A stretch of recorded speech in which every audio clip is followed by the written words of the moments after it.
교재 2번 가운데쯤 열어보면 이게 나오지.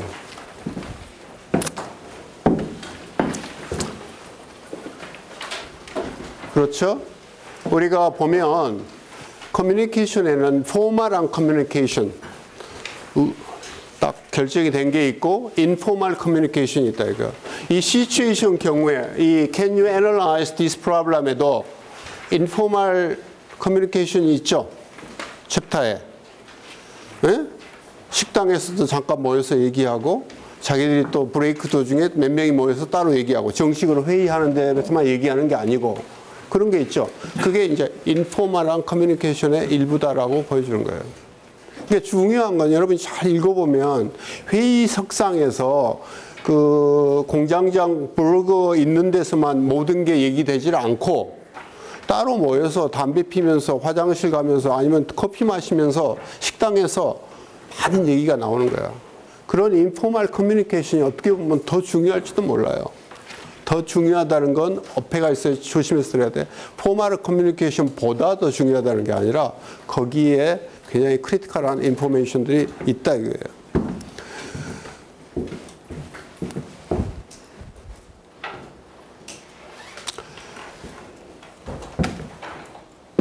자, 이제 다시 한번 이제 교과서적인 커뮤니케이션에 다시 돌아가서 커뮤니케이션 중에 의례껏 얘기하는 게 마케팅 커뮤니케이션이에요.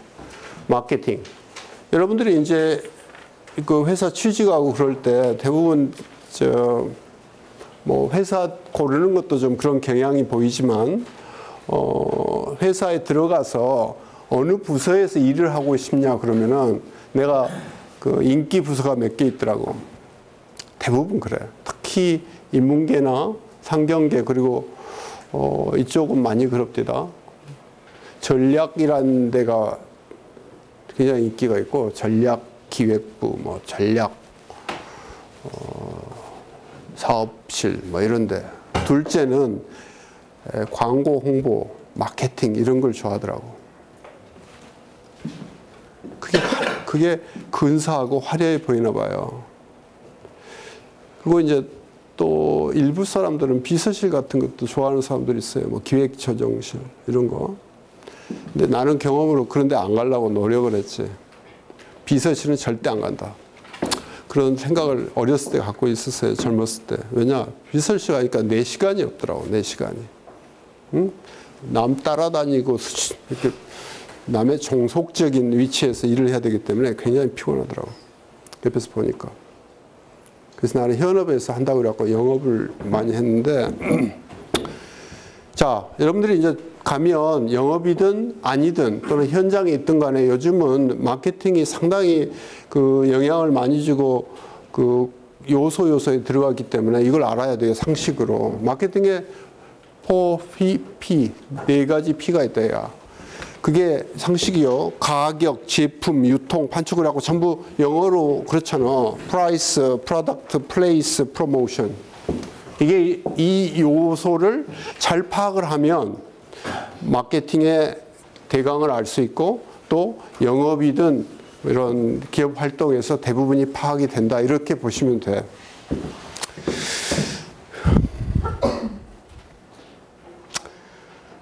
마케팅이란 뭐냐 이런 얘기들인데 이거 읽어보세요. 읽어보고 중요한 건 뭐냐면 마케팅 환경이라는 게 요즘은 변해가지고 전에 같지 않게 상당히 폭이 넓어졌다. 복잡해졌다는 거예요. 사회가 복잡해진 거예요. 그러니까 환경도 복잡해졌어. 그럼 복잡해진 환경의 요인들이 뭐가 있느냐? 이게 이제 여기 기업 내부 환경이 있고 기업 외부 환경이 있고 기업 외부 중에 전 사회적인 환경이 있는데 전부 다 영향이 있어요. 그래서 요즘은 우리 마케팅 쪽에 있는 사람들이 굉장히 골치 아픈 게 인구, 데모그래픽 인바이러먼트, 인구적 환경에 대해서 굉장한 지혜가 있어야 돼. 통계를 알아야 돼, 통계. 전번에 우리 잠깐 얘기했죠. 우리나라 인구가 뭐가 된다고? 항아리가 된다고 그랬죠. 이 항아리가 된다는 게 너무 중요한 거야. 그게 경제기획원이나 뭐 기획재정부나 뭐 이런 데만 필요한 게 아니라 실질적으로 기업의 계획을 세우고 마케팅 하는 데서는 또 영업하는 데서는 이게 정말 필요한 거예요.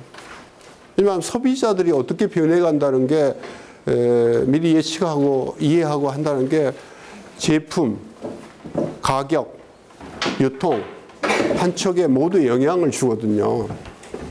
그런데 이제 그게 보면은 이런 연관기관도 있고 이런 우리하고 파트너십 있는 데도 있고 제일 중요한 게 소비자들도 있고 그 다음에 이제 기술적 환경 이런 것도 중요해요. 지금 이제 FTA가 요즘 화두지요? FTA? FTA가 뭐야? 미스터 김민. FTA가 뭐예요?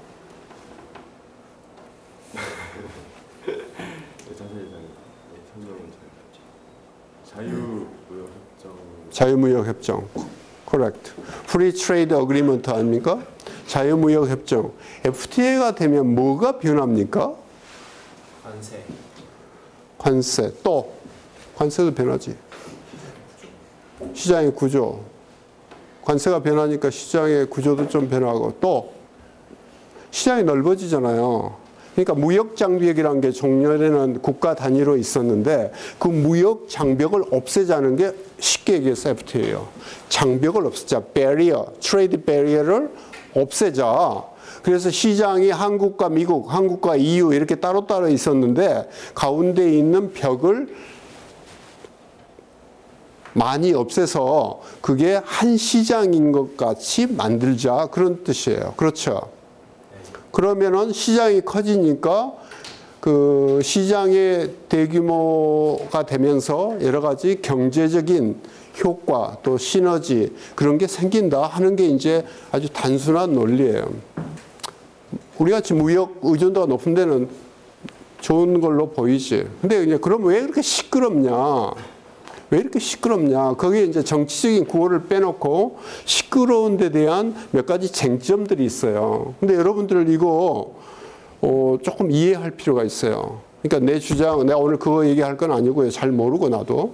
근데 여러분들이 신문이나 뭐 이렇게 잡지나 이런 걸 볼 때 객관적으로 프로스 앤드 콘스 그래서 그걸 사실 거기도 사실과 가정과 주장이 있어요. 그걸 잘 소화를 해야 할 필요가 있어요. 왜냐하면 그게 상식이고 둘째 우리 사회를 앞으로 10년, 20년 지배하는 큰 물결이고 셋째 여러분들이 앞으로 인터뷰를 하거나 뭐 회사 시험을 보거나 할 때 FTA가 얘기가 나올 거예요. 인터뷰할 때 물어보면 대답을 해야 될 거 아니야. 근데 내가 볼 때 제일 중요한 환경 중에 하나가 이거예요. 기술적 환경이 변해요. 기술적 환경이 변한다는 건 뭐냐면은 표준이 변한다고, 표준이. 표준이 변해요. 스탠다드라는 게 변한다고. 그러니까 한국의 스탠다드와 미국 또는 EU의 스탠다드가 동질화가 되지, 싱크로나이즈가 된다고.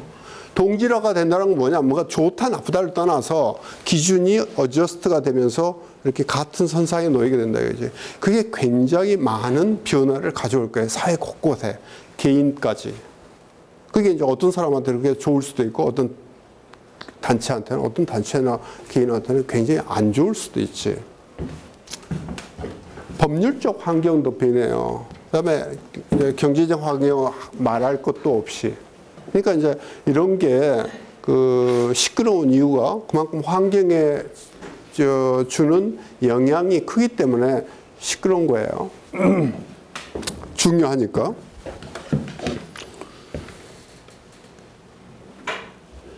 그래 이제 그 마케팅 환경의 구체적인 예들이 여기 나오니까 그거 한번 나중에 보시고 요즘은 이제 마케팅이 이렇게 돼서 종래같이 광고, 홍보, 뭐 포피, 가격, 제품을 만들고 그 제품을 상품화하면서 가격 정책 정하고 어떻게 유통시킬 거냐 하는 플레이스 정하고 그 다음에 그걸 어떻게 소비자한테 전파해서 사게끔 만들 거냐 하는 프로모션 하는 걸로만 끝나지 않고 사회가 너무 복잡해지고 다양해지고 경쟁이 심화되니까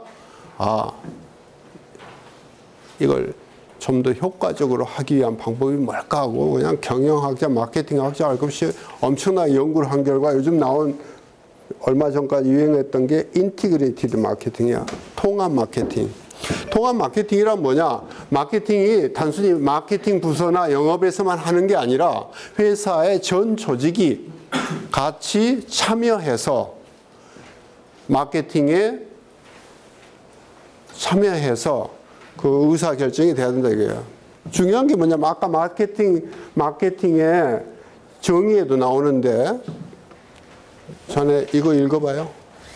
통합 마케팅이란 자.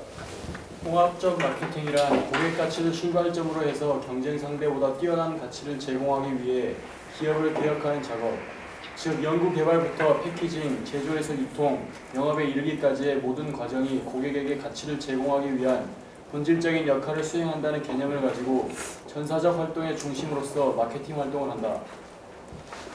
중요한 키워드가 한 2개 있는데 뭐 같아요? 말은 복잡한데 키워드가 한 서너 개 있는데 키워드가 뭘까? 응? 전사적 활동이다. 오케이. 또 고객 또 하나가 안 나왔는데 뭐 가치도 되는데 과정이에요. 과정. 내가 생각할 땐 그래요. 무슨 뜻이냐? 어느 날 뚝딱 하고 이런 게 나오는 게 아니에요. 그 시장을 분석하고 연구해서 거기에 상품 내지 비즈니스의 기회를 모색해가지고 상품 및 서비스를 거기서 기획, 플래닝해서 상품 및 서비스를 만들어가지고 그걸 적절하게 경쟁력 있게 시장에 내놓으면서 그걸 소비자 또는 상대방한테 B2C 또는 B2B 공이 전달, 소개해서 구매로 연결을 하고 그 구매 후에 고객 서비스 사후 관리를 철저히 해서 아주 효과적인 고객 집단을 만들어서 한 사이클을 돌리고 한다 하는 측면에서 보면은 이게 참 과정이다. 이게 과정. 내가 커뮤니케이션 얘기할 때 과정이라는 얘기가 중요하다고 자꾸 얘기한 거 기억할지 모르겠어요. 과정이다 이거야. 그러니까 말을 어느 때 한 번 잘하는 게 커뮤니케이션이 아니고 그게 우리가 조직에서 일하고 갈 때 또는 소비자하고도 마찬가지예요. 고객하고도. 요즘은 전부 고객 관계라고 그러잖아요. relationship이라고 그러잖아. 나는 소통이라는 것도 그렇게 생각을 해요. 개인적으로. 어느 날 연설한번 잘한다고 또는 어느 날 무슨 조치 하나 인기 있는 정책을 했다고 그래서 소통이 됐다고 생각 안 합니다. 소통이라는 건 쌓여야 된다 이거지. 그런 거 아니에요. 내가 우리 애들하고도 커뮤니케이션 문제가 있을 때 그 생각을 반성을 해요. 어느 날 야 미안해 내가 오늘 점심 사줄게 아니면 내가 오늘 뭐 옷 사줄게 이런다고 해서 소통이 되는 거예요? 그런 건 아니잖아요. 평소에 잘해야지.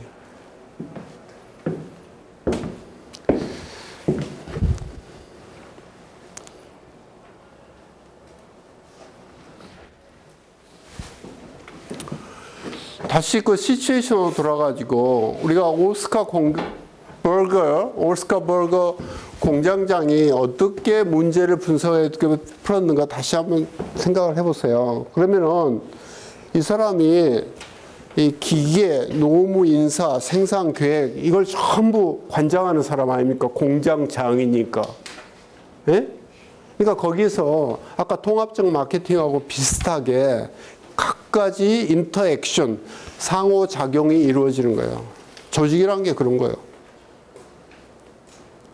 꼭 우아래만 있는 게 아니라 자기 또 부서만 있는 게 아니라 부서 간 또는 직접 간접 정식 오피셜, 언오피셜, 포멀, 인포멀 하는 등등에서 많은 작용들이 있다 이거지.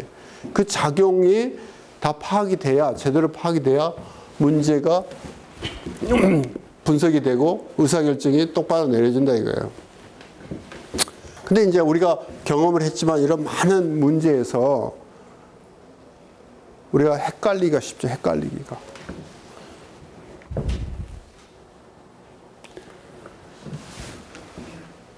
그래 이제 왜 그런 헷갈리는 문제가 생기느냐면 여러 가지가 있는데 우리가 통합이라는 건 말은 쉽잖아요. 통합, 소통, 이런 얘기 말은 쉽지 실행이 어렵죠. 이런 것 때문에 그런 거예요. 각 부서에서 자기 나름대로의 이기주의와 사일로 이펙트라는 게, 사일로 이펙트라는 게 뭐냐, 자기 거 외에는 안 보이는 거야. 사일로라는 게 뭔지 알죠? 곡물 저장소가 사일로야. 이렇게 굴뚝같이 생겼잖아. 미국, 우리나라에도 가끔 보이는데 고속도로 가다 보면 이렇게 높이 걸리는 거 있어. 뭐 컨베이어 벨트가 있고 이렇게 탑 같은 게, 그런 걸 이제 사일로라고 그러는데, 곡물 가지고 이렇게 컨베이어를 올려가지고 저장을 해서 스테이커라고 그래서 그걸 다시 끄집어내갖고 이렇게 나가고 하는 걸 이제 하는 시스템이지. 그래 이제 부서 이기주의, 사일로 현상이라는 거예요. 그 다음에 모든 조직은 이기적인 게 뭐가 있냐면은 자기가 업적을 잘 내야 평가를 잘 받을 거 아니야. 호봉도 잘 받고 승진도 잘하고 봉급도 많이 오르고 뭐 여러 가지 이유가 있지 않겠어요? 그러니까 그런 게 사실을 왜곡하고 판단을 흐리고 또는 비합리적인 요인들이 개입이 된다 이거예요. 이제 그런 게 이제 쉽지가 않아. 그래서 이제 그걸 잘해보겠다고 여러 가지 많은 게 나오고, 이제 요즘은 또 테크니컬리 IT나 뭐 인터넷 이런 것도 나와서 요즘은 정보가 전부 이렇게 모으고 그러니까 좋은 점도 있어요. 실시간으로 이렇게 단추를 딱 누르면 현황이 금방 나오지. 근데 잘못된 점이 뭐가 있냐면 너무 정보가 많은 거야. 골치 아파 죽겠어. 너무 정보가 많은 거야. 정보가 너무 많아.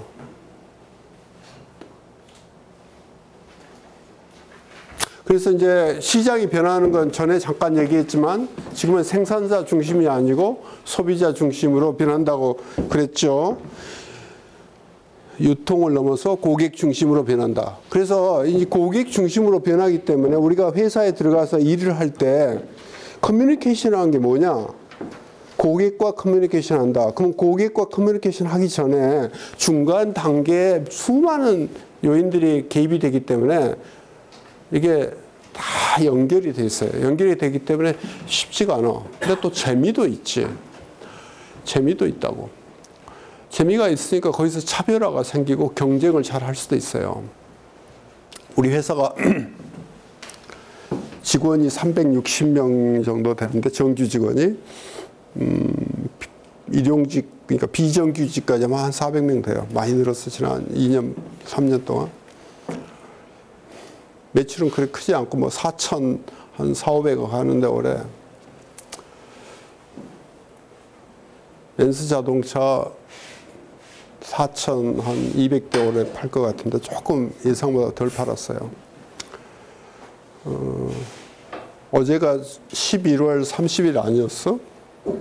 11월 30일이니까 내가 잠을 11시 넘어서 12시쯤 드는데 내 핸드폰에 연락이 안 오는 거야. 이게 문자가 와야 되는데 무슨 문자가 오느냐. 우리 영업에서, 영업관리 쪽에서 밤새도록 마감을 시켜가지고 어젯밤 11시쯤 자 11월 실적이 얼마입니다 하고 나한테 이렇게 탁 와야 돼.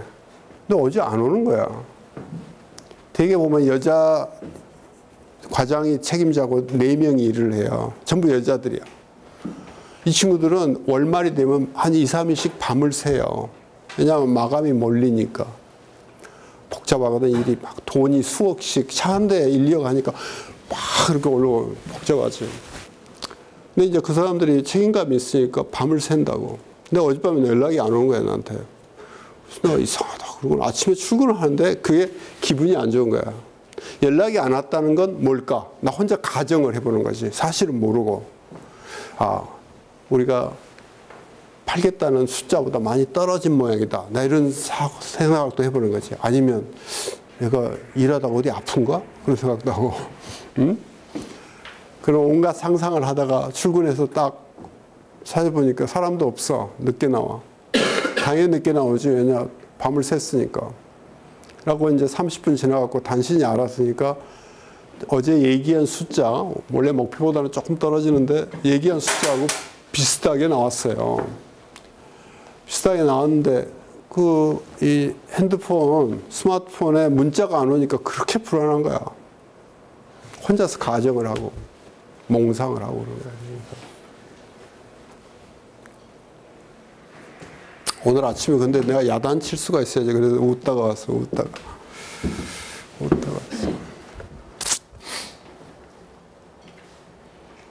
자, 시장의 특성은 뭐냐면은 요즘은 과잉 공급 아니에요? 자동차도 너무 많아요. 요즘 그래갖고 죽겠어요. 경쟁이 심한 이유 중에 하나가 생산을 너무 많이 하는 거예요. 과잉 공급. 두 번째, 경쟁이 정말 심해졌어요. 요즘 우리나라의 자동차는 한 28개 브랜드가 들어와 있어요. 28개쯤 돼. 여러분들이 아는 브랜드는 전부 들어와 있다고. 안 들어온 게 뭐냐? 지금까지 안 들어온 브랜드, 우리나라 자동차 시장에 여러분이 아는 브랜드 중에 이렇게 시장에 제대로 안 들어와 있다. 뭐가 있을까? 얘기해봐. 자동차는 여러분들이 관심 있잖아. 조금 알아도 돼. 뭐가 안 들어와 있지? 웬만한 거 다 들어와 있는데 브랜드 중에 안 들어와 있는 거. 자동차는 관심이 없다? 안 들어와 있는 거.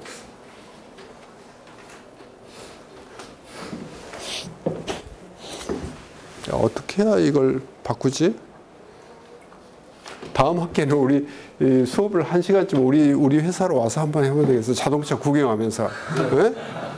자동차 구경하면서 한번 해보면 분위기가 좀 바뀔 것 같은데.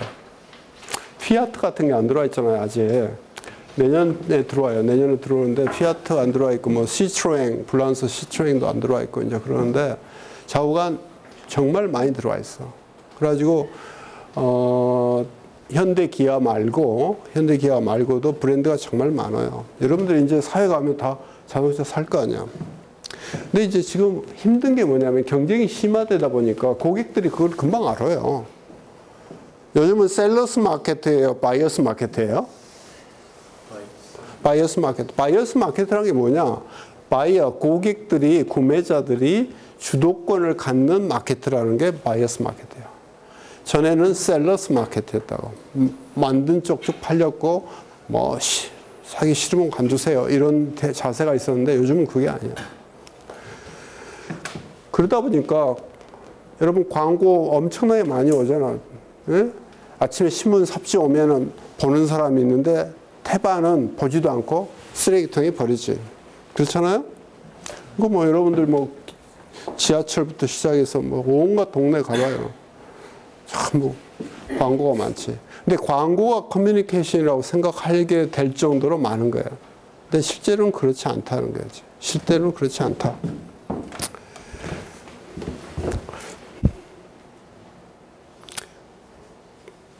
그래서 이제 여러분들이 이제 사회에 가면 이런 마케팅 커뮤니케이션에서 믹스라고 그래가지고 이걸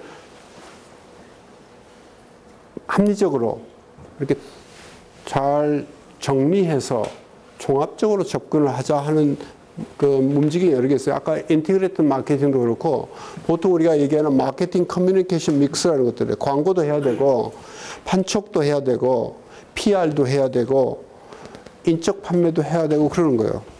그래서 이걸 이제 여러 가지로 하는데 오늘의 하이라이트 지금부터. 전에 내가 뇌 얘기를 했잖아. 우리 뇌, 브레인. 그렇죠?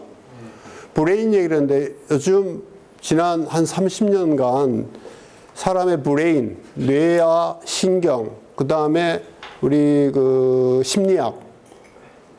심리학도 그냥 보통 정신심리학 이런 게 아니라 인지 심리학 이런 식으로 해서 이쪽 분야에 굉장한 발달과 발견들이 많이 일어났어요. 그 결과 많은 게 새롭게 보이는 거야. 세상이 달리 보이기 시작. 근데 이제 그걸 이용해서 잠깐 보면은 여러분들이 지금 이제 앞으로 숙제할 게 이게 하나 남았는데 동시에 여러 가지 매체에 노출이 돼 있어요. 노출이. 여기는 이용이라고 돼 있는데 노출이 돼 있다고. 그렇잖아. 핸드폰 하면서 신문도 보고 핸드폰으로 뭐 문자 넣으면서 친구들하고 얘기도 하고 라디오도 듣고 텔레비 보면서 신문 보고 공부하면서 귀에다 음악 듣고 그렇잖아요. 근데 그게 그 정도에서 끝나질 않고 환경에 전부 갖가지 메시지들이 있기 때문에 여러분들한테 부지불식간에 영향을 주고 있어요. 많은 감각을 통해서 많은 자극이 여러분한테 수없이 많이 오고 있지. 지금 현재도 내가 여기서 얘기하니까 내가 다 하는 게 아니라 옆 사람이 뭘 하느냐가 여러분한테 의식이 조금씩 되고 있다고, 사실은. 그렇지? 그래갖고 이제 이 인지 심리학이 발달되고 그러면서 여러 가지 골치 아픈 또는 재미있는 서브젝트가 발생했어요.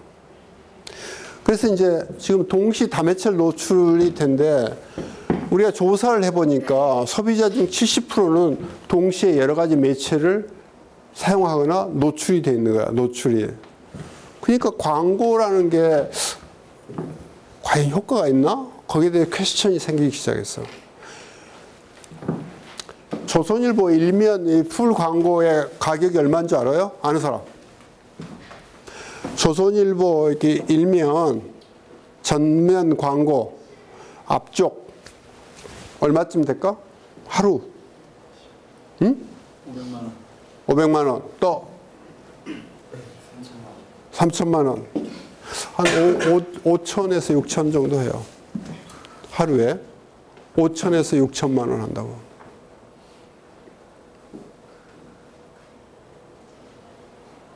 엄청나게 비싸. 엄청나게 비싸. 라디오 광고 있잖아요. 라디오 광고, 텔레비전 광고의 기본 단위가 몇 초인 줄 알아요? 몇 초게? 커머셜.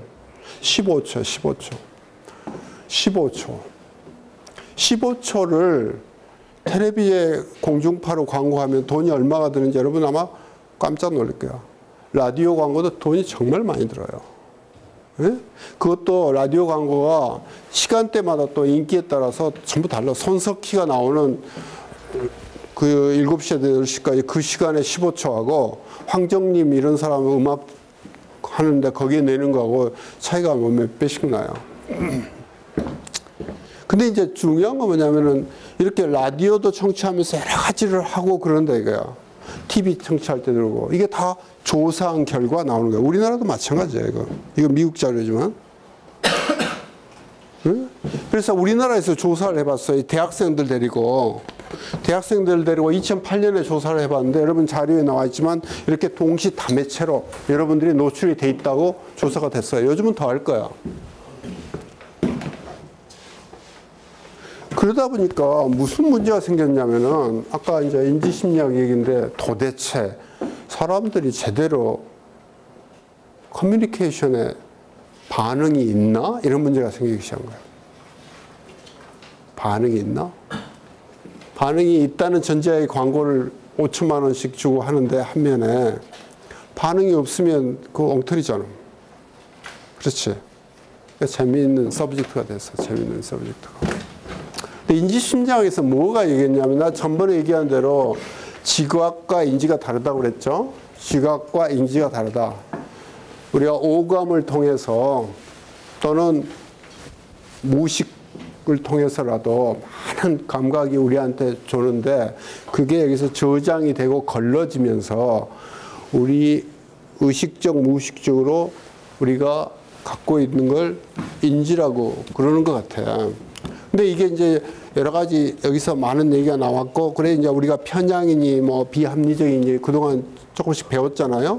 이 편향이라는 게 이제 대표적으로 우리의 건전한 사고를 왜곡시킨다 하는 거예요. 꼭 나쁜 게 아니에요. 그러니까 이제 재밌는 현상도 많고 피할 수 없는데, 아, 이런 게 있다는 걸 아는 게 중요한 거지. 이런 게 있다는 걸 아는 게 중요하다는 거야. 커뮤니케이션에서. 이게 뭐 같아? 여러분들 교재도 나와. 이게 뭐야? 딱 보면 연구하지 말고 딱 보고 이게 뭐 같아? 또 대답 안 하기로 마음 먹었어? 응? 응? 응? 물결. 물결. 또? 응? 낙엽 같습니다. 낙엽. 또? 판화 같습니다. 응? 판화. 판화. 또? 이게 이제 방금 그 전 페이지에서 얘기한 게스탈트 티어리의 한 가지 예인데, 사실은 낙엽이 있는 나무 밑에 개 점박이 개 있지. 늘씬한 포인터 같은 개가 있는 거예요. 근데 이 효과가 좀 떨어지는데 개 머리라고. 이렇게가 이렇게 하고 있는 거예요. 응? 이렇게 있는 거야.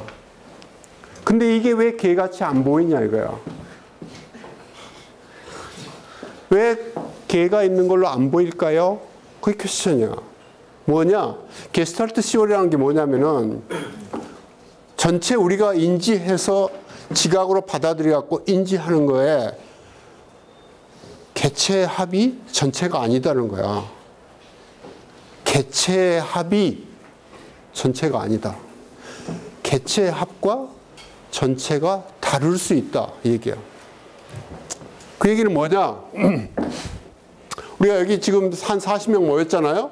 모여서 박재찬이하고 40명하고 이렇게 수업을 하고 비디오 2대 있고 손님들 와 계시고 그러는데 이게 수업이 아니다. 그야. 전체적으로 여기서 우리가 느끼는 건 다를 수 있다는 거야. 다를 수 있다. 다른 예를 들면 사람이 우리가 인지해서 여러 가지 달라요. 이게 뭐 같아요? 네? 육면체요? 누가 육면체라고 그랬어? 육면체 이러면 육면체가 어디 있어? 밑바탕이 어디에 있어? 어디가 바닥이야? 육면체가 잘 봐요. 이게 바닥일 수도 있고 이렇게 뒤집어서 아니면 투명된 걸로 안으로 볼 수도 있지. 예? 이건 여러분 쉬울 거야. 이게 뭐 같이 보여요? 예? 또 얼굴 두 개로 보이기도 하지. 그러니까 뭐냐면은 우리가 어떻게 보느냐에 따라서 차이가 있는 거예요. 사물이. 어떻게 보느냐에 따라서 사물의 차이가 있다. 중요한 거예요. 그런 얘기가 너무나 많은 거야. 자, 이 A를 보라고. 이게 A가 뭐예요? A가 뭐냐고 딱 보고 뭐라고? 삼각형. 또 삼각형인데 어디가 삼각형이 있어? 삼각형이 아니지. 사실은 뭐냐면은 이런 원리 세 개가 있는 거지. 근데 왜 삼각형으로 보일까요? 이걸 우리가 삼각형이란 걸로 연장해서 우리가 해석을 하는 거지. 자, 내 말을 잘 들어. 지각은 이렇게 받아들였는데 우리가 연장해서 삼각형이 있다라고 알아듣는 거지. 알아듣는 거지. 차이가 약간 있어요. 이건 뭐예요? 이건 뭐냐고. 이건 뭐예요? 왜 국가? 이걸 모아놓은 건데. 사실은 이걸 모아놓은 건데 구같이 우리가 구로 해석을 해서 받아들이는 거지. 그 차이가 약간 있어요. 나도 구로 봐. 이건 뭐예요? 응? 또 이게 이렇게 면이 있는 것 같이 안 보여? 물같이 면이 있는데 뭐가 이렇게 잠겼다가 튀어나왔다가 평면으로 보이지 않느냐고. 그럴 수 있어요. 그러니까 뭐냐, 여기서 메시지는 뭐냐면, 게스탈트 시오리의 메시지는 뭐냐면, 우리가 사실이라고 아는 많은 게 사실은 그 조합과 다를 수가 있다. 이게 사실이다라는 거야. 우리 사람 사는 게 어떻게 인식하느냐가 사실이다는 거야. 잘 생각해봐. 그건 무슨 얘기인지. 굉장히 중요한 발견이에요. 그래서 요즘은 그 게스탈트 시오리가 1930년대 독일에서 나오고 나서 이게 단지 심리학에서만 있는 게 아니라 마케팅, 정치, 경제학, 사회학 이런 데 전부 퍼져가지고 굉장히 많은 그 영향을 주고 있어요. 그러니까 이제 이런 발견이 점점 뇌과학이 되면서 증명이 되는 거야. 이것도 마찬가지예요. 이것도 가만히 보면 여러분들이 이게 어떤 그룹으로 보이기 시작한다고. 그룹으로 비슷한데. 자, 여기 원 안에 사각이 있지. 사각의 선이 반듯합니까? 반듯합니까? 이럴 때는 연구를 하지 말라니까요. 지금 우리가 인지심리학 하는 거야. 딱 보고 어떻게 오냐 이거야. 반드 대 굽었어. 실제 이렇게 그 교재에 나와 있잖아. 그걸 봐봐. 반드단가 굽은가. 반드단가 굽었는가 이렇게 보라고. 실제는 어때요? 응? 실제는 안 굽었어. 실제는 안 굽었는데 굽은 걸로 보인다니까. 근데 굽은 걸로 보인다고 해야 돼. 여기서는 굽었다고 해야 정상이라고. 굽었다고 해야 굽은 걸로 보이잖아.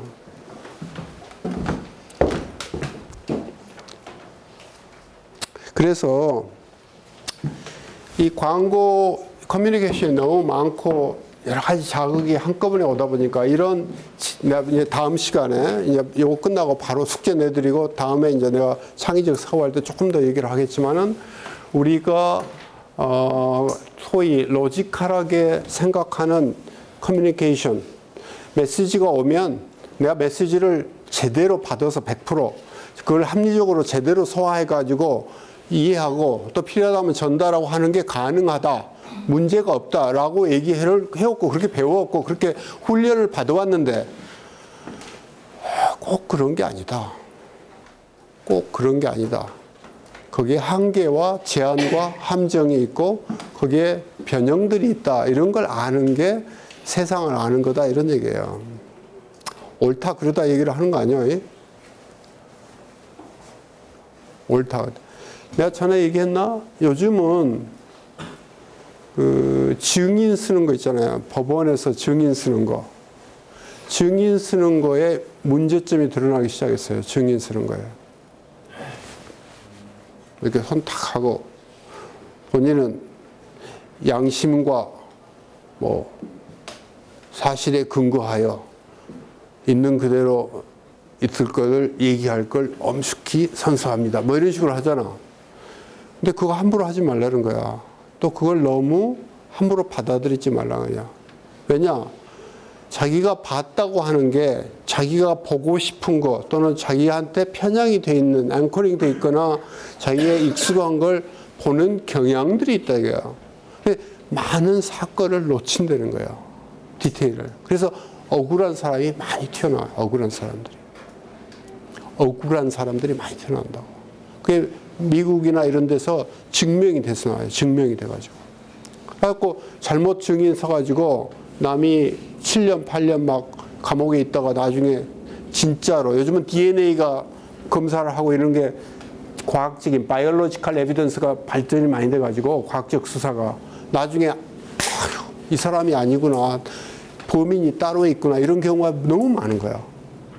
근데 그 사람 8년이고 몇 년이고 감옥에 있고 명예는 다 베리고 가족은 엉망되고 그런 사안이 비일비재한 거예요. 그래가지고 요즘 큰 지난 한 1, 20년 동안에 미국의 그 사법제도나 이런 데서 여기에 대해서 경종이 울리고 있어요. 이게 정말 조심해야 된다. 또 미국은 그게 배심원 제도가 돼가지고 우리하고 또 달라. 그건 또 다른 문제예요.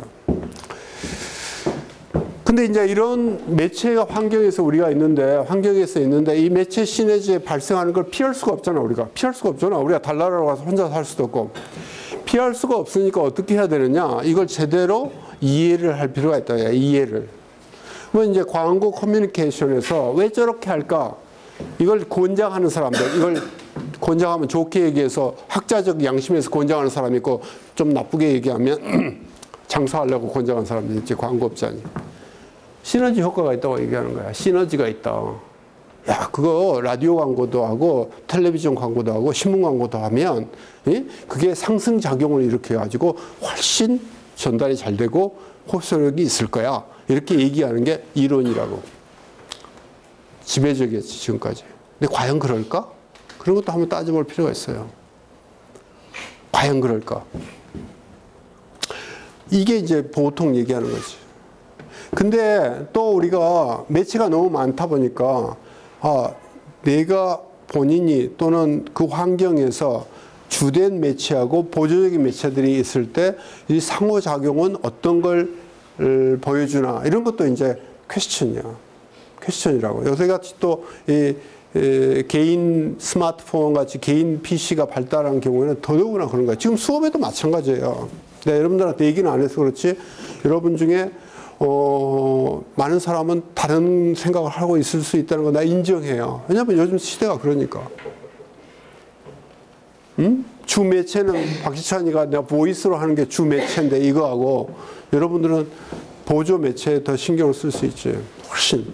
우리가 창의적 사고라는 게 이제 자 의사결정, 문제 해결, 창의적 사고 이게 실생활에서 특히 조직사회에서 일어나는 커뮤니케이션의 큰 분야다.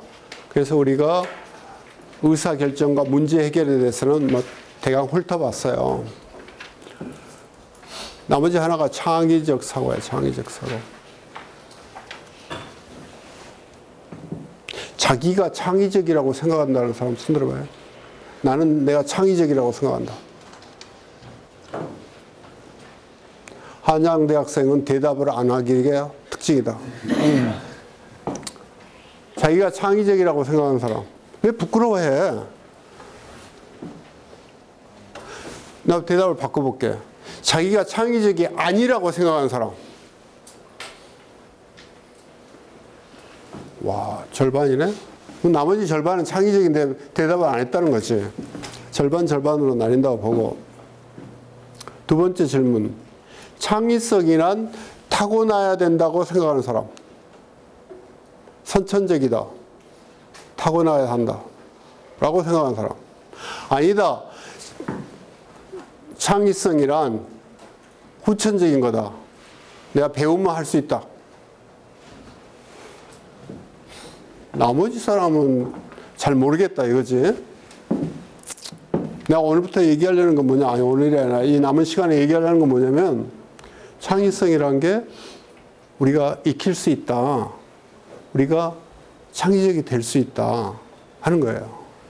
그러니까 굿뉴스, 복음이야. 복음. 굿뉴스. 복음이라고.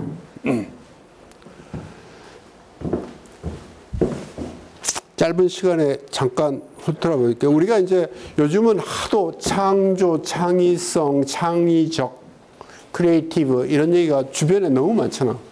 여러분 그 공부할 때 그런 얘기 각 분야에서 다 나오잖아요.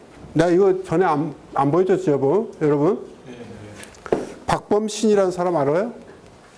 우리나라 소설가인데 아주 유명한 소설가야. 나이가 65세쯤 됐는데 아주 유명하신 분이에요. 박범신이라는 아주 유명한 소설가가 있다고. 촐라체라고 그래서 이번에 그 두 사람 죽었잖아. 에베레스트 가가지고 박 산악팀장하고 해갖고 2명 죽었죠. 조난당해갖고. 그래 찾으러 갔다가 못 찾고 왔잖아. 그 사람들이 이번에 묻힌 데가 눈사태로 아마 눈사태로 죽었는 것 같은데 죽은 데가 촐라체야. 촐라체란 봉이 있다고. 그 촐라체란 책이 최근에 쓴 분인데 이분이 누에라는 그 책에서 그 중편에 엔돌핀 프로젝트라는 게 있어요. 엔돌핀 프로젝트라고. 근데 엔돌핀이라는 게 뭔지 알죠? 엔돌핀 프로젝트라는 중편이 있는데 그 소설에 뭐라고 써놨냐면 내가 그걸 읽다가 뭐 이런 사람이 있나? 읽어봐. 사운의 한 가지는 창의였으므로 창의적 사고를 하고 창의적 업무 방법을 지향하고 창의적 관계를 하려고 평생 애썼으나 다시 보니 그 모든 창의조차 퍼즐 게임판에선 한 가지 이모티콘에 지나지 않았다. 이모티콘이 뭔지 알지? 무슨 얘기냐면 이게 그 엔돌핀 프로젝트 주인공이 나이 40대 중반의 직장인이에요. 그래가지고 한 20년 정도 직장 생활을 해서 결혼 생활하고 애들 키우고 중견 간부로서 잘 근무를 하고 있는데 어느 날 회의가 오는 거야. 회사 생활 한 20년 하면 회의가 와요. 나도 그런 경험이 여러 번 있었어. 과연 이게 올바른 길인가? 내가 이러하려고 살아왔나? 앞으로 나는 어떻게 되나? 인생의 의미는 뭔가? 이런 생각이 납니다. 나는데 그때 이 양반이 하는 얘기가 이거야. 근데 여기서 보면 내가 얘기한 거하고 딱 맞는 거야. 그래서 내가 따왔어요. 무슨 얘기냐면은 창의성이라는 게 저기 액자에 붙여가지고 벽에다 딱 걸어갖고 창의 경영, 사훈, 창의성 이런다고 창의가 되느냐 그런 얘기야. 그러지 않는다 이거지. 근데 우리 현실은 사실은 국어로 걸어오면 뭐든지 되는 듯한 착각에 빠져요. 그렇죠? 근데 중요한 건 뭐냐면 아웃 오브 박스 띵킹이라는 거하고 두 번째는 뭐냐면은 사실은 우리가 이걸 체계적으로 발전시킬 수 있다는 얘기야. 그래서 이제 창의적 문제 해결 기법에 뭐 이것도 있고 브레인스토밍도 창의적 기법의 일부예요. 여러분들이 브레인스토밍 회사 들어가면 또는 뭐 관공서 가도 마찬가지고 군대 가도 마찬가지고 학교에서도 마찬가지일 거야. 브레인스토밍 정말 많이 해요. 근데 진짜 브레인스토밍을 잘 하느냐? 이건 별도 문제지. 별도 문제라고. 트리즈니 마인드 매핑이니 뭐 그래갖고 그런 기법이 굉장히 많이 있다고. 근데 내가 오늘 여기서 간단히 소개해 주는 건 프로덕티브 띵킹이라는 걸 내가 소개해 주려는 거야. 생산적 사고라는 걸. 이 양반한테 내가 배웠는데 캐나다에서 문제가 해결했다고 하는데 여전히 문제가 많은 거야.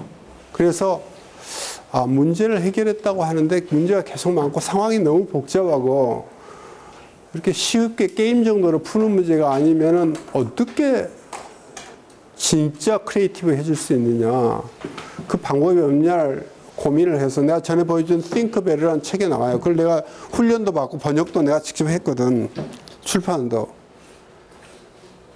근데 이 양반 얘기는 뭐냐면 이제 우리가 여기에 기본 원리가 있다. 그래서 우리가 지금 아는 그동안 배운 여러분들 지각과 인지 또 게스탈트 심리학 또 우리가 갖고 있는 편향, 함정, 우리의 그런 어떤 그 사고의 행태 이런 걸 다 종합해서 볼 때 그거하고 관련해서 우리가 창의적 사고라는 걸 더 잘 할 수 있다 그런 얘기야. 그래서 여러분도 창의적이 될 수 있고 여러분의 고민, 문제를 풀어볼 수 있다는 거예요. 이게 굿뉴스지, 복음이라고. 굿뉴스야, 굿뉴스. 불란스의 유명한 생물학자가 있는데 곤충학자 누구지? 응? 응? 국민 앞에 어디 나왔어 다? 어? 파브르. 파브르 곤충학자 있잖아. 파브르가 1896년에 독특한 실험을 했어요. 이 사람이 쐐기벌레라는 거 있잖아. 쐐기벌레. 우리 송충이 같은 거. 쐐기벌레에 대해서 굉장히 흥미를 느꼈어. 그러니까 곤충학자가 됐지. 이 사람이 이거 얘기 듣고 나도 내가 다시 공부한다면 생물학을 해야 되겠다 그 생각이 들더라고.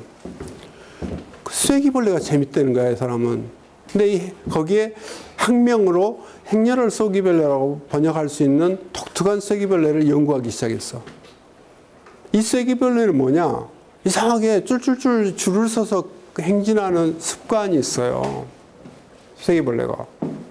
그래서 어느 날 1월달이니까 약간 싸늘한 겨울철인데 실험을 하나 했어. 큰 항아리를 놓고 쐐기벌레가 이렇게 열을 지어서 가게끔 유도를 해가지고 가만 놔둬봤어.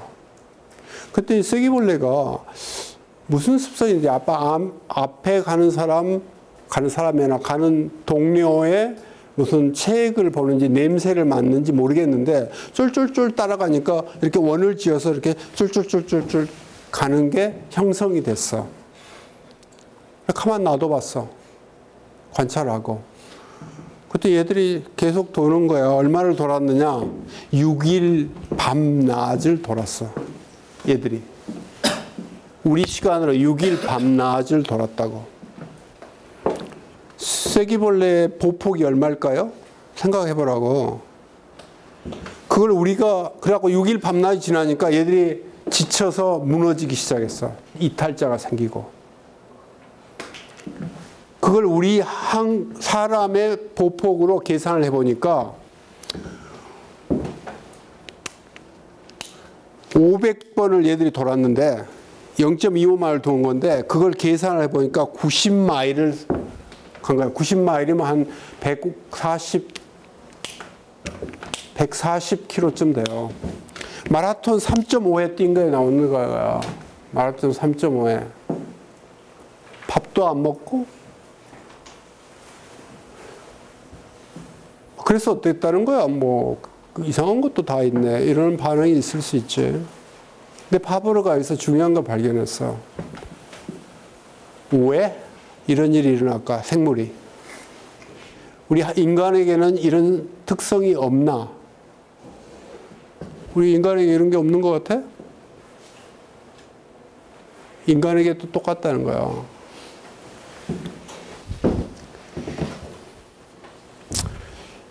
장 파브르가 우리한테 도전하는 건 뭐냐면 이 그림에 나와 있는데, 여러분 태어나서 유치원 가고 국민학교 가고 중학교 가고 고등학교 가고 사는 길이란 A, B, C 몇 가지 있다. 그 중에 하나. 머리를 싸매고 경쟁하고 회사 가서 여자 사귀고 결혼하고 남자 사귀고 애기 낳고 애 키우고 그러다가 각종 여러 가지 경험을 한 다음에 죽고 나면 묻히고 이거하고 다를 바가 뭐가 있느냐 이런 거야.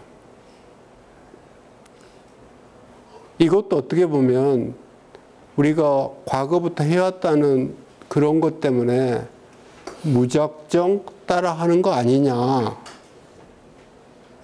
묻는 거야. 어떻게 생각해? 근데 여기서 이제 여러분한테 염세적인 걸 얘기하려는 게 전혀 아니고 여기서 중요한 메시지는 뭐냐면은 우리가 기본적으로 우리가 옛날에 생명체가 처음에 생기고 나서 뭐 몇십만 년 또는 몇백만 년 이렇게 지내오면서 우리가 굳어온 이게 또 하나의 습관, 전통, 패턴 아니냐라는 메시지야. 패턴 아니냐. 그게 우리 생활의 일부다 하는 거야. 나쁘다 좋다 얘기하는 거 아니에요. 그게 우리다라는 거야. 우리다. 나쁘다 좋다라고 생각하면 안 돼요. 근데 다시 뇌로 돌아가서 뇌에 많은 것들이 나왔는데, 자, 뇌가 한 1.3리터에서 1.4리터 정도 된다고 그러는데, 단백질 덩어리인데, 나이가 들면 머리가 둔해진다. 나이가 들면 머리가 둔해진다고 생각하는 사람? 나이가 안 들어봐서 모르겠다 하는 사람?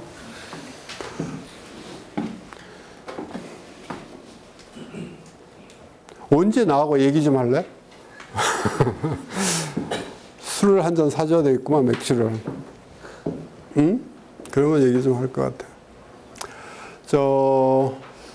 내가 나이가 들어보니까 나이가 들면 기억력이 없어지는 경향이 많아요. 그래서 치매 그러잖아. 근데 그러지 않다라는 게 연구에서 밝혀졌어요. 런던에 가본 사람 있어요? 런던에 가본 사람? 있네, 여기 한 명. 내가 런던에서 내가 한 6년 반 살다 왔는데, 런던에 가면 시내가 너무 무지막지하게 복잡해요. 런던 캡이라고 있잖아, 택시. 런던 캡을 타면 돈이 꽤 나오지. 근데 런던 캡의 운전사는 되기가 힘들어요. 왜냐하면 런던 시내 길이 너무나 복잡하거든. 거기는 이 직선 도로가 별로 없고 꼬불꼬불해 천국이라고. 굉장히 조밀해. 근데 그 택시 운전사는 어디 가자고 그러면은 대부분이 지도책 찾아보지도 않고 이렇게 찾아서 잘 간다고. 근데 그 사람들의 뇌를 해부를 해보니까 죽은 사람, 산 사람 거 말고 죽은 사람 걸 해부를 해보니까 여러 가지로 뭘 발견했느냐. 뇌의 구조에 이 뇌의 이 안에 가운데 이렇게 생긴 게 있어. 해마같이 이렇게 생긴 게 있다고.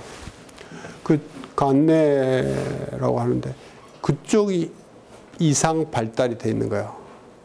평균 보통인보다 훨씬 발달이 많이 돼 있는 거야. 네? 그래서 한 가지 가정이 성립했어. 기억력과 연습을 하면 뇌가 변화할 수 있다. 이런 가정이 성립해서 그게 증명이 점점 되고 있어요. 그러니까 나이가 들면 꼭 머리가 둔해지는 게 아니라 우리가 뇌에 거의 몇 프로밖에 못 쓴다는 사람이 여기서 많거든. 뇌에 10%도 못 쓴대요, 우리가. 너무 많은 뇌가 안 쓰이고 놓여 있다 이거야. 그러니까 쓰면 쓸수록 내가 발달할 수 있다. 머리가 좋아질 수 있다 이거예요. 애인 있는 사람, 애인. 용감했어. 애인이 없어. 여기는 연애도 안 하나? 한양대 건의를 좀 해야 되겠다. 건의 좀. 뭐 대학교 때 데이트하고 그래야지. 공부 안 하나? 시간 있으면 내가 내 연애담 얘기도 하겠는데 뭐가 있다. 사랑을 하면 눈이 먼다. 눈이 멀어요? 연애해본 친구. 사랑을 하면 눈이 먼다. 어떻게 생각해? 맞다고 생각한다. 이 얘기할 때 조심해서 해야 돼. 근데 내가 경험해보니까 그런 것 같아요. 근데 여러분들이 경험하는 게 있어. 여러분들이 이제 스마트폰 많이 샀지? 다. 스마트폰을 처음에 나왔을 때 스마트폰을 살려고 그러면은 눈에 뭐밖에 안 보여? 스마트폰밖에 안 보여. 여러분들이 뭘 살려고 그러면 예쁜 모자를 살려고 그러면 남이 쓴 모자만 보이지. 그렇잖아. 그런 경향이 있어요. 그게 사람이라는 거야. 그게 사람. 그래서 뇌라는 게 그렇게 선천적으로 딱 굳어갖고 나오는 게 아니다 이거야. 그래서 여러분한테 이제 오늘 빨리 얘기를 해주고 끝내야 되겠는데 시간이 없네. 뇌가 생각하느냐, 인간이 생각하느냐. 요즘 얘기는 인간이 생각하는 게 아니라 뇌가 생각하는 것 같아요. 라는 얘기가 많이 나와요. 이게 사실이 아니냐를 떠나가지고 상당히 근거가 있는데 여러분들이 생각해봐. 저게 무슨 얘기지? 인간이 생각하는 게 아니라 뇌가 생각한다는 얘기가 나오는 거야. 뇌가 생각한다. 그 얘기는 뭐냐면 뇌가 우리가 알고 있듯이 뇌가 마음 먹은 대로 외부에서 자극과 정보를 받아가지고 내가 많은 대로 선별, 저장, 관리, 이용 한다고 생각을 하는데 착각이다 이거지. 착각. 많은 건 뇌가 알아서 지가 거르고 그러는 것 같다 이거야. 이게 굉장히 중요한 얘기야. 내가 아니다라는 거하고 비슷한 거예요. 내가 아니다. 근데 이게 이제 증명이 된다는 거예요. 그래서 뭐 여러 가지 얘기가 있는데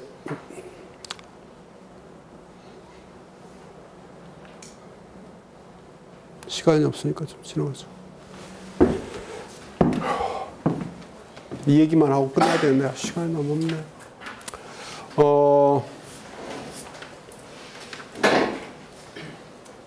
우리나라에서 우주선 쏴 보내가지고 성공했어요, 안 했어요? 최근에 어디에서 성공을 연속적으로 시켰죠? 중국. 중국 대단하죠? 내가 볼 때는 한 10년 지나면 우리가 중국한테 여러 가지로 뒤질 것 같아. 큰일 났어요.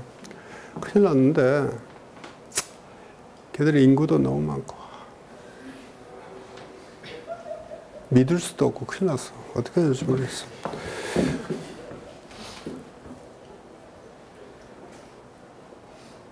어떻게 하면 되지? 고민이야 진짜. 근데 미국 우주항공국이 나사죠? 나사의 볼펜 얘기를 내가 하려고 그러는데 1959년에 소련의 스푸트니크가 발사가 됐어요. 우주로. 그래가지고 미국이 기절할 뻔했다고. 소련 놈들 아무것도 아닌 줄 알고 2차 대전 끝나고 완전히 원조로 먹여 살려줬더니 2차 대전 때 독일군한테 완전히 망할 뻔한 걸 미군 군수물자로 줘가지고 살려놨거든. 얘들이 그냥 무섭게 달라드니까 그때는 공산주의가 세계를 지배한다는 뭐 이상한 그 메카니즘 같은 그런 것도 있고 그래갖고 냉전이 계속될 때라 엄청나게 놀랐지. 그래갖고 1960년에 케네디 대통령이 선언을 했어요. 10년 안에 인간을 달나라에 보내겠다. 라고 선언을 딱 했다고. 그래가지고 아폴로 계획을 발표를 했어요. 그리고 돈을 뭐 수천억 달러를 막 넣지. 그리고 그때 이제 미국의 유명한 또 전 세계에서 미국 가서 공부한 사람 중에 똑똑한 친구는 전부 나사로 많이 모았어. 전부는 아니고 많이 모았는데 그때는 이제 프로젝트 이걸 연구한다 그러면 로켓하고 뭐 우주복부터 시작해서 여러 가지 연구가 수천 건이 프로젝트가 진행이 되는데 이 사람들이 우주인 훈련을 시키는데 우주인 훈련은 어디서 시켜요? 우주인 훈련은 무중력 상태에서 우주 특별한 이렇게 방을 만들어 갖고 그 안에서 시키는 거야. 근데 미국 가서 여러분들 있어보면 알지만 미국 사람들 필기도구에 제일 많이 쓰는 게 이거야. 볼펜. 걔들 만년필 잘 안 써. 볼펜. 미국은 볼펜 너무 좋아한다고 미국 사람들. 볼펜을 써요. 근데 이 사람들이 문제에 봉착했어. 그 똑똑한 고소연 이런 사람들이 고소연 우리나라 저 우주인 이름이 뭐지? 어? 2명이잖아. 어? 여자가 누구지? 어? 이소연. 그 다음에 또 한 명 있는데 남자. 쫓겨난 사람. 고상인가? 근데 여러분 진짜 몰라서 이러는 거야. 나중에 뭐 그 인터뷰에서 어떡하려고 그래? 너무 모르는 것 같이 폼을 잡네.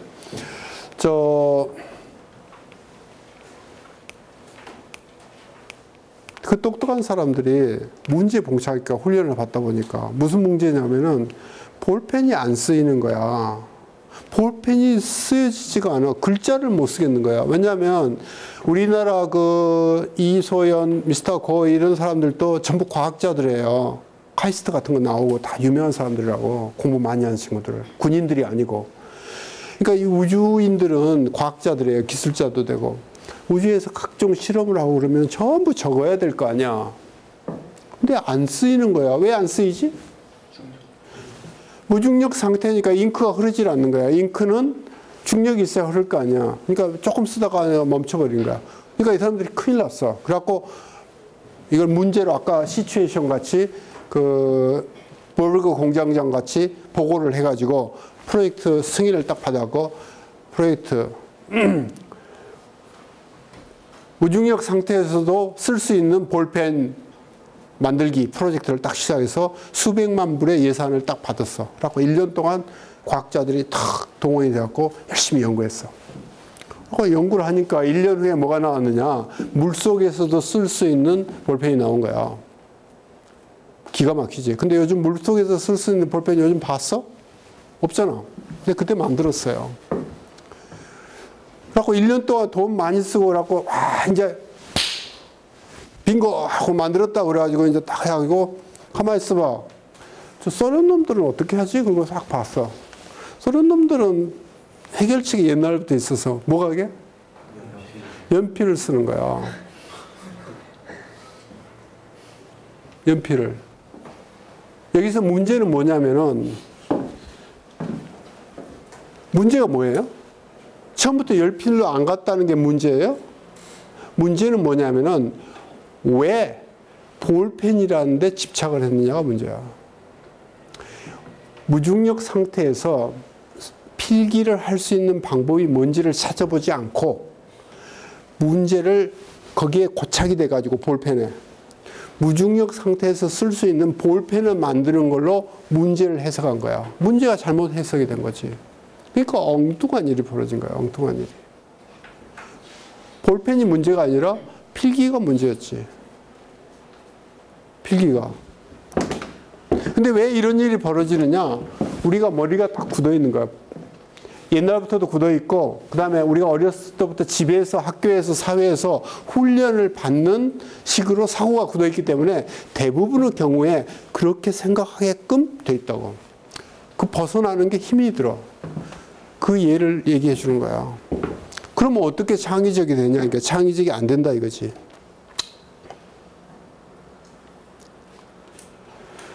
그 미국서 보니까 창의성이 일어나는 게 목욕할 때가 제일 많다고 그러더만. 아르키메데스하고 똑같아. 아르키메데스가 유레카 그랬을 때 목욕하다 그랬잖아. 알지? 하고 비슷하다고. 그래서 이제 뭐냐면은 나 시간이 없으니까 한마디만 하고 끝낼게요.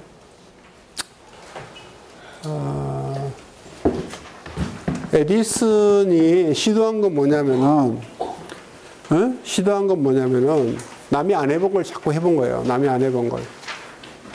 남이 안 해본 걸. 그러니까 여러분도 아까 아웃 오브 박스 띵킹에서 연습한 것 같이 창의적 사고라는 걸 하려면 앞으로 사회에 진출하고 그럴 때 뒤집어 볼 수 알아야 되고, 남이 실패한 거에 대해서 그냥 포기하지 말고, 그 다음에 실패한 원인이 뭔지 찾아봐야 되고, 그 다음에 시도 안 해본 걸 자연스럽게 받아들일 수 있어야 돼. 그러니까 마음의 여유가 있어야 된다고. 내가 왜 이 커뮤니케이션 강좌를 시작했냐면은, 또 책도 띵크벨로 내가 공부도 하고 교육도 받았고 책도 번역했냐면은, 내 경험으로는, 나는 물론 비즈니스맨이지만은 내 경험으로는 우리 사회에 정말 필요한 건 이런 사고라고 나는 생각을 해요. 우리 사회가 약간 이렇게 굳어 있고 갇혀 있고, 시키면 그건 잘하지. 근데 좀 자유롭고 창의적이고 혁신적이고 그런 건 좀 떨어진다고 나는 생각을 해요. 그게 단순히 이런 경영이나 과학이나 이런 데만 영향이 있는 게 아니라 우리 사회의 온 동네에 그런 문제가 있는 거야. 그래서 내가 이게 우리 사회에 도움이 될 것 같다고 생각을 했어요. 그래서 이제 커뮤니케이션 시간에 이제 그걸 넣어가지고 내가 한번 해봤습니다. 결과적으로 내가 미안하게 됐는데 초반에 내가 속도가 좀 늦어가지고 이걸 충분히 못해서 미안하게 생각합니다. 그 교재 나머지 읽어보고 혹시 뭐 의문이 있고 다시 기회가 있으면 내가 더 얘기를 해드릴게요. 자, 네, 1분 안에 끝낼게요. 숙제 아까 한 거, 숙제 말한 거, 그 동시 매체에 노출되는 그건 12월 10일까지 jc8022@naver.com 그 친구들한테도 알려주세요. 안 온 사람들한테. 그거에 보여주시고, 그 다음에 여러분들 앞으로 1시간 더 아마 학장님이 정리를 해주시겠지만 커뮤니케이션 시간에 여러분들이 배운 것 잘 기억하셔서 앞으로 학업도 잘 마치시고 사회에 가서 좋은 커뮤니케이터가 되길 바랍니다. 감사합니다.